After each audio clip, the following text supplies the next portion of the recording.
Monster kill.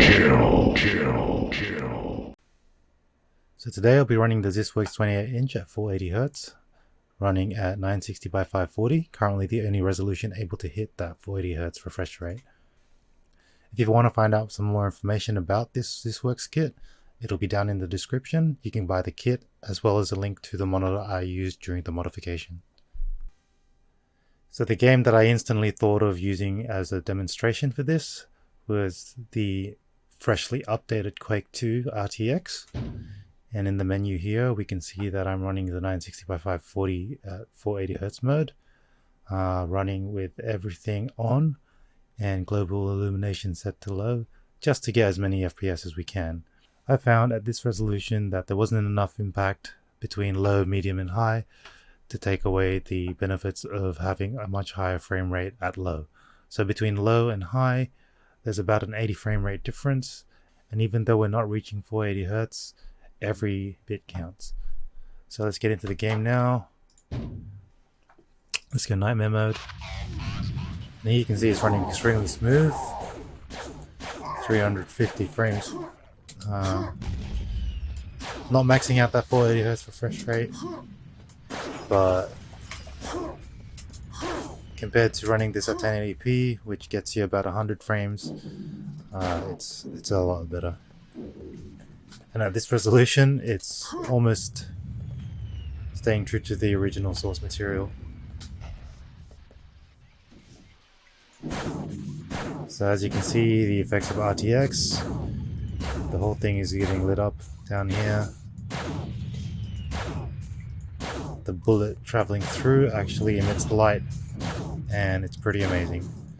There we go, shotgun. Now I can frag some noobs.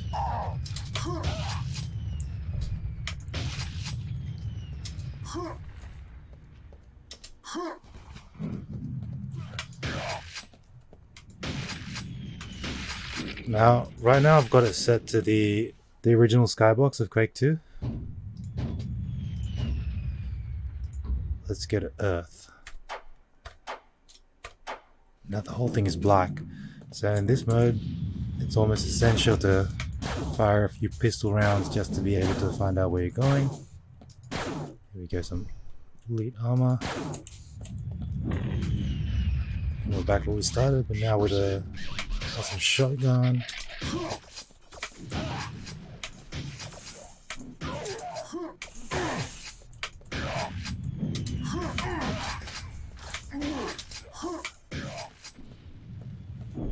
Now I wouldn't have been able to do that at 1080p. 100 frames, while it seems smooth, just doesn't. The game, an arena shooter that moves this fast, it actually gives me nausea.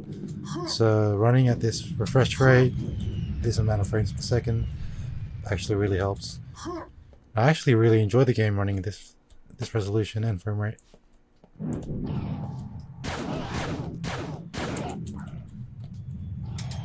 It's pretty awesome actually.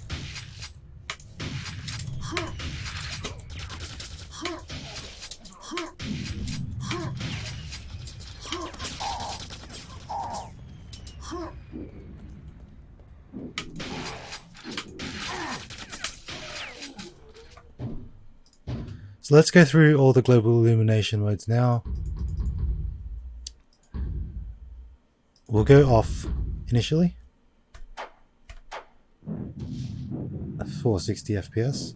So if I was playing this competitively in the multiplayer mode, I wouldn't bother with RTX. I would keep it at off, get as many frames as possible, and frag some noobs. Now let's move over to low, and we drop a significant amount actually. So it was 450 and now it's 375, so that was a 75 FPS drop just by adding RTX, which is pretty crazy. It's still incredibly high. I'd be very happy to play it at this refresh rate with this many frames. We're basically seeing every frame regardless of the setting that we use because of the 480Hz allowing us to see every single frame being pumped out as we're not maxing that. let's move over to medium. We lost probably another 40 frames there, from 375 down to 335. And go to high, which is the maximum setting available. And we've lost another 35 frames. So between low and high, we've got about 75 frame difference. Now, I'm pretty sure I could play this fairly enjoyably on high as well. It's dipping below 300, but still fine, seeing every single frame. But I'd either keep it off during competitive play or low to play the campaign with RTX. So there you have it. Quake 2 RTX running at 960 by 540 at 480 Hz.